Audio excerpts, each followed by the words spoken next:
क्यों है? बनाओ अलग पहचान, बनाओ अलग पहचान अपनी, भीड़ में तुम गुम होना क्यों है? उड़ने दो ख्वाबों में, उड़ने दो ख्वाबों को भूलकर उन्हें दिल में ही कैद रखना क्यों है? तो बहुत अच्छे शब्दों के साथ पद्मा सूर्यवंशी दीदी को आमंत्रित करती हूँ, सुनिएगा।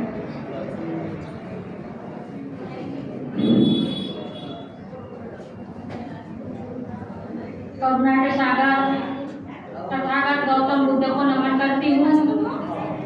सभी संत गुरु महापुरुषों को भी मैं नमन करती हूँ। माता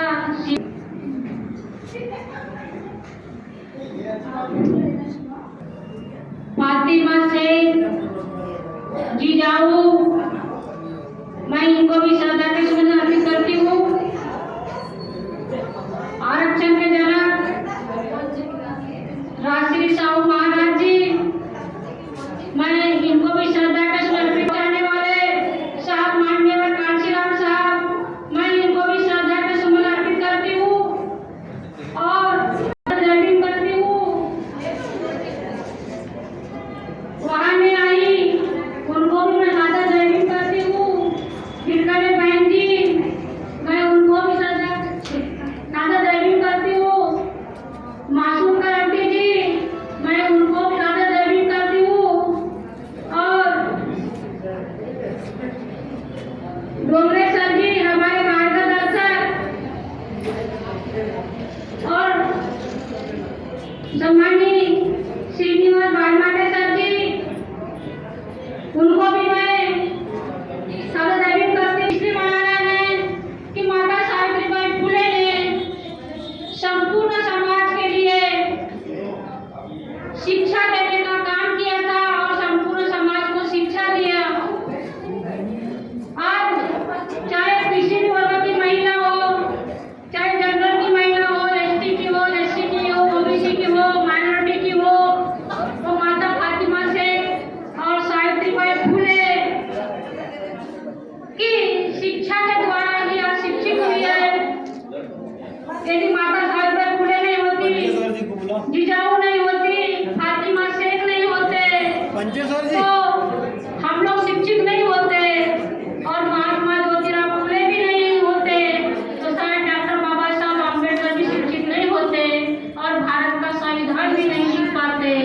इसलिए डॉक्टर बाबा साहब अम्बेडकर ने महात्मा ज्योतिराव फुले को अपना गुरु माना, माता सावित्रीबाई से भी शिक्षा ली, क्योंकि जानते थे कि महात्मा ज्योतिराव फुले का जब देहांत हुआ तो उसके बाद में बाबा साहब पैदा हुए और मरने के बाद भी बाबा साहब ने महात्मा ज्योतिराव फुले को गुरु माना। इसलिए माना कि महात्मा ज्योतिराव फुले नहीं होते तो बाबा साहब ना पढ़ पाते और ना इस देश का संविधान लिख पाते।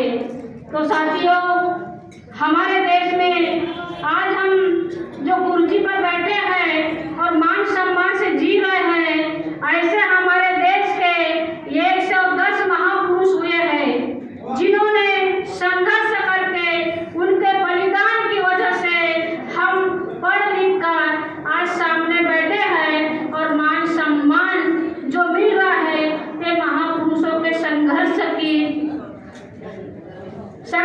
वजह है।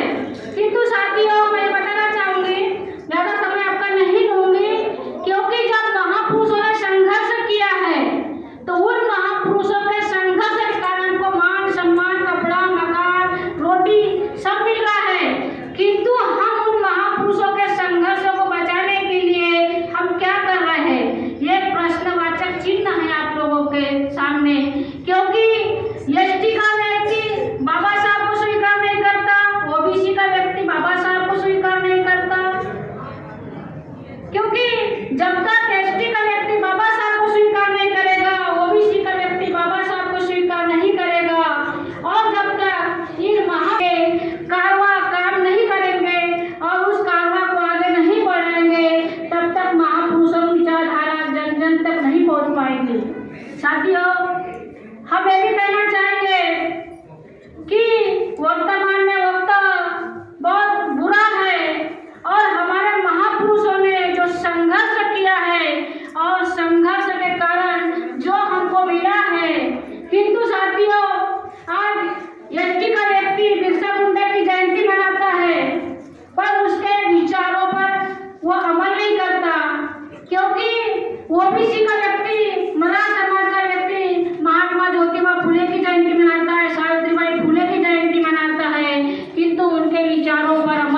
सकते, क्योंकि समाज में जयंती मनोरंजन का साधन हो गया है।